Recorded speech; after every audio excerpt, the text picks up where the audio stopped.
দেখো এটা তোমাদের WBSSC গ্রুপ সি এর কোশ্চেন। ফার্স্ট কোশ্চেনটা কি বলেছে, যদি P/Q সমান সমান 3:8 এবং Q/R সমান সমান 6:7 হয় তাহলে PQR এর মান কি হবে। চলো এটা কিভাবে করবো দেখো। প্রথমে P/Q/R আছে, তাহলে আমরা কি করবো, P/Q/R লিখবো।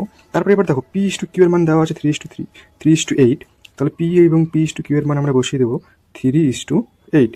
এবার দেখো Q/R এর মান দেওয়া আছে 6:7, তাহলে এবার আমরা কি করবো, নিচে Q/R, এটা Q/R, তাহলে Q/R এর মান আমরা বসাবো কত, 6:7।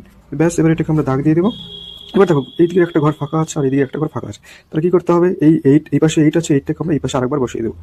ব্যাস, এবার নিচে সেম করে এখানে 6 আছে, 6টাকে এই পাশে বসিয়ে দেবো। এবার যদি কাটাকাটি করতে চাও তাহলে কাটাকাটি করতে পারো। তাহলে আমি যদি এটাকে কাটাকাটি করে 2 দিয়ে 3 দুগুণি 6, 4 দুগুণি 8, 4 দুগুণি 8, এবার আমরা গুণ করে দেবো। 3 3 9, 4 6 24, 4 7 28। কোন অপশনটা 28? Option number D. তাহলে এটা হচ্ছে তোমাদের সঠিক উত্তর।